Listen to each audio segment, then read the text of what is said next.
नमस्कार प्रिय दर्शकों, हर हर महादेव, जय श्री राम।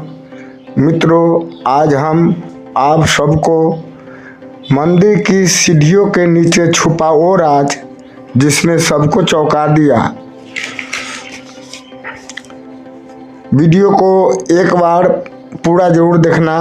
हम भगवान से प्रार्थना करते हैं कि हे भोलेनाथ, जो भी भक्त इस वीडियो को पूरा देखेगा और कमेंट में सच्ची श्रद्धा से हर हर महादेव लिखेगा, उनके परिवार को सुख शांति और संपत्ति से भर देना और अपना आशीर्वाद हमेशा उसके ऊपर बनाए रखना। तो आइए मित्रों, देरी न करते हुए कथा को शुरू करते हैं। लेकिन आगे बढ़ने से पहले आपको बता दें कि गरुड़ पुराण में कहा गया है कि चाहे वो कथा हो या सीख, यदि उसे बीच में ही छोड़ दिया जाए तो वह पाप के श्रेणी में आता है। अतः आपसे विनम्र अनुरोध है कि इस वीडियो को अंत तक देखें। यदि आप एक सच्चे सनातनी हैं और भगवान शिव और राम में अटूट आस्था रखते हैं तो वीडियो को लाइक करें, चैनल को सब्सक्राइब करें और कमेंट में जय श्री राम लिखकर अपना समर्थन व्यक्त करें। तो आइए बिना किसी देर किए शुरू करते हैं आज की कथा।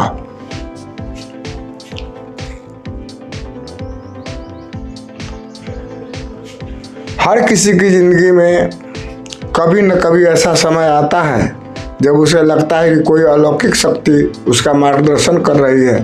यह कहानी भी एक ऐसे ही अनुभव की है जो विश्वास, भक्ति और रहस्य के जाल में उलझी हुई है।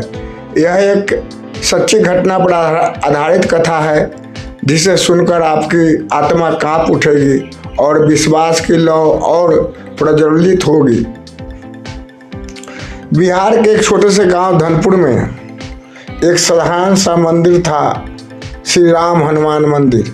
यह मंदिर लगभग 150 साल पुराना था और कहा जाता था कि हाँ, स्वयं हनुमान जी की प्रतिमा चमत्कारी है। गांव के लोगों का मानना था कि जो भी सच्चे मन से यहाँ दर्शन करता है उसकी हर मुराद पूरी होती है। लेकिन इस मंदिर के बारे में एक रहस्य भी था। मंदिर की आखिरी सीढ़ी जिसे कोई नहीं छूता था। कहते थे जिसने भी उस सीढ़ी को छुआ उसके जीवन में अनहोनी घट गई। वहीं गांव में रहता था एक 28 वर्षीय युवक आरव, पढ़ा लिखा लेकिन बेरोजगार। वो हनुमान जी का परम भक्त था। रोज मंदिर आता, भजन करता और घंटों ध्यान लगाता।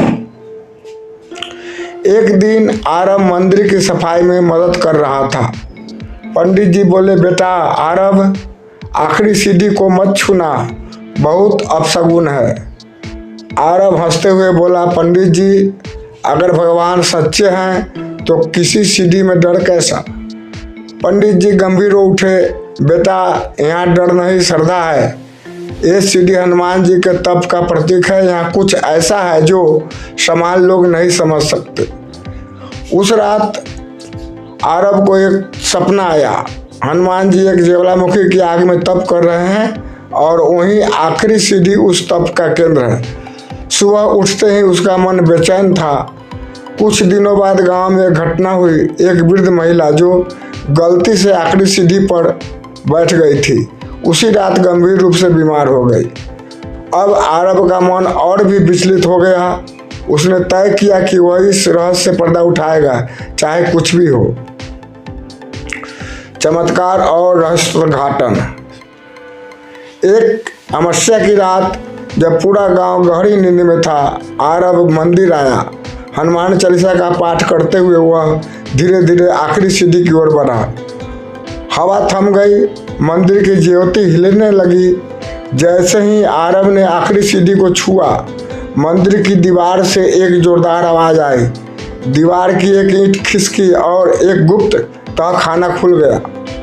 आरव अवाक था। उसने अंदर जाकर देखा, एक पुराना संदूक था। उसमें एक तांबे की पट्टी, कुछ पांडुलिपियां और एक सोने का मुकुट था। तांबे की पट्टी पर लिखा था, जो सच्चे हृदय से मेरी सेवा करेगा वही इस रहस्य को समझेगा। यह मुकुट उस राजा का है जो अपने कर्मों से राजा बना, पद से नहीं।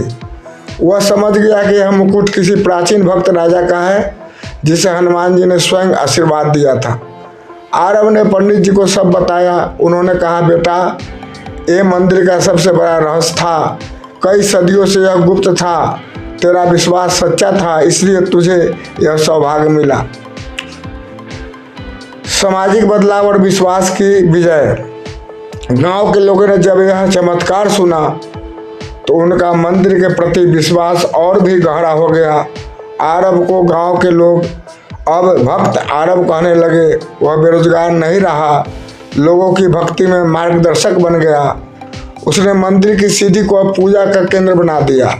पहले जहां डर था, अब श्रद्धा थी। मंदिर में एक नया प्रकोष्ठ बना जिसमें उस मुकुट को विराजमान किया गया। हर मंगलवार को वहां भजन होता। आरव खुद लोगों को हनुमान चालीसा सिखाता। लोग कहते, इस सीढ़ी ने आरव को नया जन्म दिया है। लेकिन एक सवाल अब भी था, वह मुकुट किसका था? आरव ने इतिहास के जानकारों से संपर्क किया। पता चला कि वह मुकुट राजा भोज के वंशजों में से एक भक्तराज शील नंदन का था, जो तपस्वी राजा थे और अपने अंतिम दिनों में हनुमान जी की सेवा में समर्पित हो गए थे। उनकी मृत्यु के बाद उनका मुकुट यहीं छुपा दिया गया ताकि सिर्फ एक सच्चा भक्त ही उसे खोजे।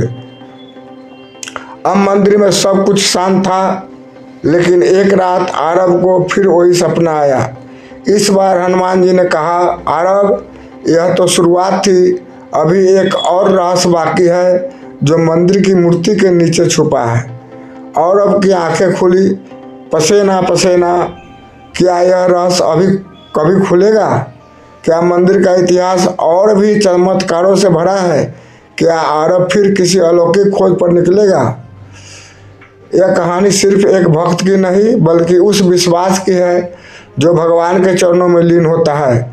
जब श्रद्धा सच्ची हो तो चमत्कार होना तय है। जिन्हें भगवान पर भरोसा है उनके लिए असंभव कुछ नहीं। अगर आपको यह कथा पसंद आई हो तो इसे जरूर शेयर करें और झलक भक्ति प्रेम चैनल को सब्सक्राइब करना न भूलें। अगली बार हम एक और रहस्य लेकर आएंगे। तब तक जय श्री राम, जय हनुमान, सीताराम, हर हर महादेव।